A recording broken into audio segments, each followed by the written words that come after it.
Well, Piers Morgan and Obama are learning the true meaning of blowback. As Piers Morgan's ratings fall to the cellar and his show gets canceled, Obama is seeing gun sales rise to the highest level they've been. And of course, the Supreme Court is sitting on the sidelines quibbling about the semantics of the Second Amendment. Now, in this story today from Paul Joseph Watson on InfoWars, it says Piers Morgan admits gun control advocacy led to his show being axed. Now, if you remember, Alex is about the only blip that he's had in his show and a constant downturn since he took it over. But the very fact that he wouldn't have Alex back on the show showed that they really weren't concerned about news or ratings, simply about pushing their agenda, and they didn't think they did a very good job of that either. Now look at his comments. He said, "I'm a British guy debating American cultural issues, including guns." Well, you know what? There's a lot more than just cultural issues involved. Yes, there is a cultural difference. They've done a lot to make people afraid of gun owners and afraid of guns, but it's far more than that. As Alex pointed out, it's about our fundamental rights. It's about keeping this country safe from criminals as well as from tyrants.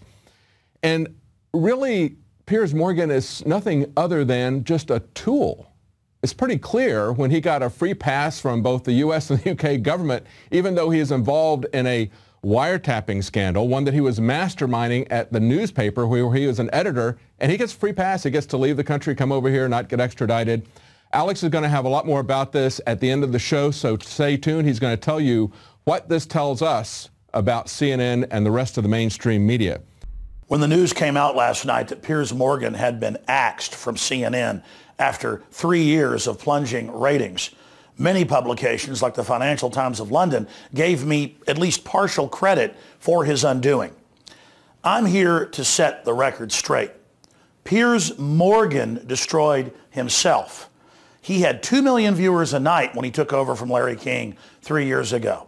CNN promoted him like it was the second coming of Obama or Christ, and it fell flat on its face. Anti-gun, anti-sovereignty, pro-police state. Piers Morgan across the board is the classic fascistic fake liberal with the condescending British accent, the whole 9 yards. And as news began to come out that he was at the head of a major hacking scandal in England, Time Warner and CNN have thrown the Brit overboard. Now, the folks over in England, they don't want him either. He's very unpopular. And this is a testament not just to the fall of Piers Morgan, it's a testament to the fact that dinosaur state-run media like MSNBC, CNN, the New York Times are not pertinent, they cannot set the agenda, and in fact, they're discredited. And they're losing stock every single day with the American people and the people of the world. At the same time, the new alternative media is becoming the dominant media and filling the vacuum left by establishment prostitutes. When Rand Paul won his senatorial race a few years ago that I supported against all odds, Politico contacted me, knowing I'm friends with the senator, and said, how did he win against all of the media attacks from the left and the right? And I said, it's because the system attacked him that he won. The only way you can beat Rand Paul is to endorse him. That's how discredited you are. And only now is the corporate whore media beginning to figure this out. Piers Morgan is a thug. He's a bully. He had some of his security staff threaten me when I was leaving CNN after I handed him his ass. Buzz Bissinger on his show talked about how he wanted to kill me and how Piers Morgan should kill me, and Piers agreed that he'd like to shoot me. Piers, challenge Alex Jones to a boxing match, show up with a semi-automatic that you got legally, and pop him. I'd love to see that. In uniform. If I would have said something like this, I would have never heard the end of it. Piers Morgan is an establishment hatchet man, and he's simply a rat in the coal mine, indicating that the entire political system is going down. Congress has a 6% approval rating. Mainstream media has between a 16 and 20 point approval rating in the trust area, and it's falling like a lead balloon. In closing, I want to say this. If CNN offered me a primetime TV show, I would only take it if I was absolutely not censored and had free speech. But that's not going to happen. They know that I would bring them massive ratings, as I did when I was on Piers Morgan's show. They know my radio show has at least 3 million listeners a day, bigger than any of their shows or 4 or 5 of their shows combined. They know that they're a paper tiger, a facade, the emperor's new clothes. And that's the last domino to fall, is that they are an empty husk.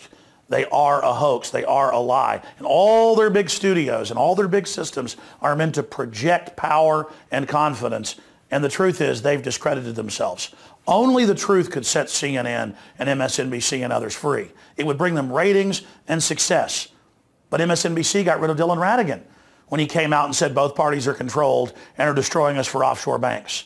And so they didn't renew his contract, even though he had the highest ratings on that channel. Another example of how they don't want real populism. They don't want a return to a real free market. They want this crony capitalist system where a few insiders control the economy and manipulate the people through the media. The problem is the establishment mouthpieces aren't working anymore. No amount of ending net neutrality or web IDs or taxation or regulation or cybersecurity is going to put the genie of free speech back in the bottle. That train left the station a long time ago. So the truth is, if I got a job at CNN, I would be discredited. Look at how Duck Dynasty has 15 million viewers, or The Bible has 15 million viewers, and Piers Morgan had like 400,000. People are rejecting anything establishment and going for anything traditional or anything that's seen as Americana. And that's a good thing. And it shows that we're beginning to win the info war thanks to all of you out there. So again, don't give me credit for helping to bring down Piers Morgan. We all did it together by standing up to him and by rejecting his message of tyranny. And in truth, he was arrogant about his support of evil. And that's why he was so easy to bring down. And he is a bellwether of the rest of the system that is collapsing in front of our eyes. We are in an information war, and we are losing that war. Hitler took the guns. Stalin took the guns. Mao took the guns. Fidel Castro took the guns. Hugo Chavez took the guns. And I'm here to tell you, 1776 will commence again if you try to take our firearms. Doesn't matter how many lemmings you get out there on the street begging for them to have their guns taken. We will not relinquish them. Do you understand? Let's go to this farewell, because we're not going to talk about Piers Morgan after this. I haven't talked about him a lot in the last year since I was on a show. But the Financial Times of London and others say that a record of controversy, Piers Morgan career at CNN. And it begins with he's been axed because he had terrible ratings. And it goes on in the second paragraph, it's hard to imagine just what Mr. Morgan thought would happen when he invited Alex Jones, noted conspiracy theorist, gun advocate, and anti-government radio host on a show to talk about the right to keep and bear arms in the July 2012 mass shooting in a movie theater in Aurora, Colorado. And just to stir up further passion, Mr. Jones was behind a petition to deport Mr. Morgan. Mr. Morgan barely managed to get a word in with Mr. Jones, got going, bouncing from mainstream media controversy to rape in India to Stalin, Mao in 1776, commencing again. If there were not enough, Mr. Morgan followed that with a panel debate on whether it was good to shoot Mr. Jones.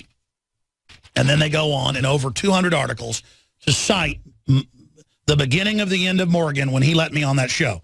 Let's go ahead and go to a compilation. Anybody that wants to make me unarmed and helpless, people that want to literally create the proven places where more innocents are killed, called gun-free zones, we're going to beat you. We're going to vote you out of office or suck on my machine gun. That's why you're going to fail, and the establishment knows no matter how much propaganda, the Republic will rise again when you attempt to take our guns. I think we need to ban gun control laws that keep people from being able to protect themselves. Anybody that wants to disarm me can drop dead. The problem is not going to go away if we ban this or that gun. We've tried that. That doesn't work. Doesn't even work in England. You've had mass murders there. All over Europe there have been mass murders. The solution is for people to be able to defend themselves at the point of the crime and not wait for 20 minutes for the police to come after everybody's dead. Mr. Pratt, was an absolute lie. I was in the Philippines physically the day Ferdinand Marcos declared martial law and made himself a dictator.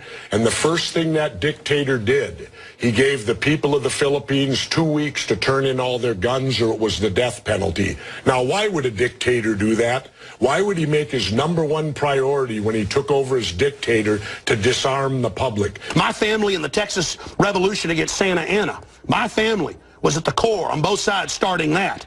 Because Santa Anna came to take the guns at Gonzales, Texas. Pierce, don't try what your ancestors did before. Why don't you come to America? I'll take you out shooting. You can become an American and join the Republic. You finished?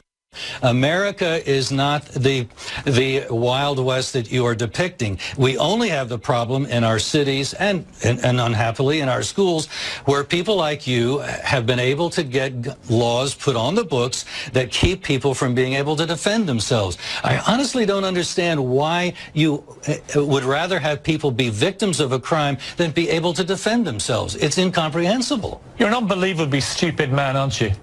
It seems to me that you're morally obtuse. You seem to prefer being a victim to being able to prevail over the criminal element. I'll tell you what, Piers, I have a conceal and carry license. Had I been in there, I would have taken this guy out before he could have killed that many people. What a ridiculous argument. You have absolutely no coherent argument Don't whatsoever. Don't let the door hit on your big old fat baboon booty. You don't give a damn, do you, about the gun murder rate in America? Bye-bye. Bye-bye. Goodbye.